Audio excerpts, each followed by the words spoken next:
For more on this, attorney Brian Claypool joins us now. Brian, thank you. Hi, so let's start with this Baldwin case.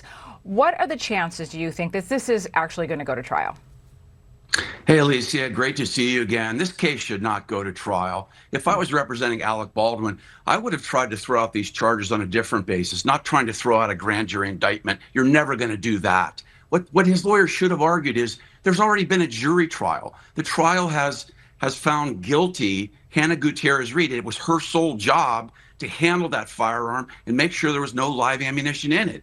And under New Mexico law, there's a jury instruction that says if one party is the primary or substantial cause of the death of somebody, that you can't have a second person then be responsible for that. So that's what I would be arguing if I was Alec Baldwin to get out of this case. And my second point would be, look, David Halls was the producer, right? He's the person that Hannah Gutierrez-Reed gave the gun to before Baldwin.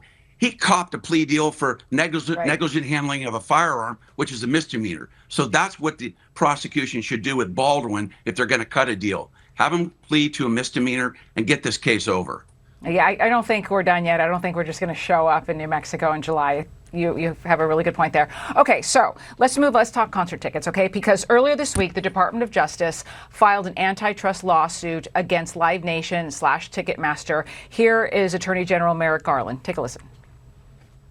Live Nation has not only deployed anti-competitive tactics to coerce artists and venues into using its services and to charge fans excessive fees, it has also worked strategically and illegally to eliminate the threat of potential rivals from emerging across any of its businesses. How do you think this is going to go? Yeah, I think the DOJ has a lot of traction on this case. Unlike recent lawsuits against Amazon and Google, where I don't think the DOJ is going to prevail, I think they might prevail on this case, and here's why. You've got to prove two things. One, there's a monopoly. That's easy, right?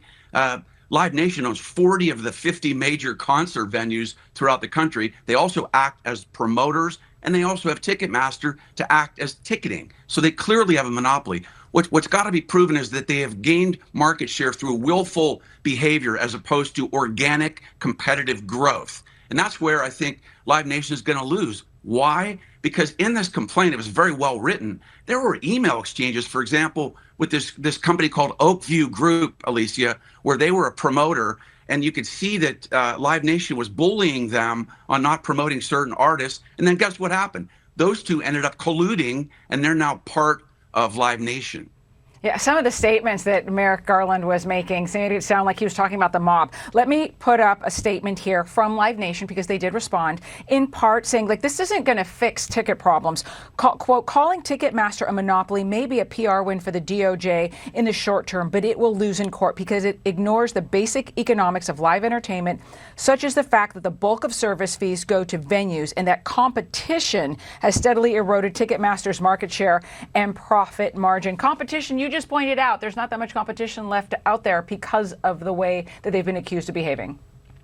Yeah, that statement's an oxymoron, because there's not a lot of competition because Live Nation is allegedly gobbling up all of the other promoters and venue owners. And another quick point, you know, what it was alleged here is Live Nation actually withholds artists from performing at certain venues, Alicia, unless they agree to have Live Nation promote them. So to me, that's not going to lower ticket prices. And then look at the Taylor Swift debacle, where prices went through the roof at that concert. So that belies what Live Nation is saying. Well, that was just a fiasco, the Taylor Swift thing. And that actually brings me to my next question, because in 2010, the DOJ approved the merger between Ticketmaster and Live Nation. And then in 2019, they said, again, you can continue it until 2025. Even after Live Nation was not acting in the best way that they could, they'd violated conditions. So why now? Why now? Between 2019 and now, is it because of all of the attention that came about after the Eras Tour problems? Yeah, that's a great point. What's changed, right? I mean, the DOJ must have known about the climate that we all exist in with buying tickets to concerts. But I think you're right, Alicia, and I think what the DOJ did strategically is not really mention the Eras Tour by Taylor Swift, right? It's not really mentioned in this 124-page lawsuit.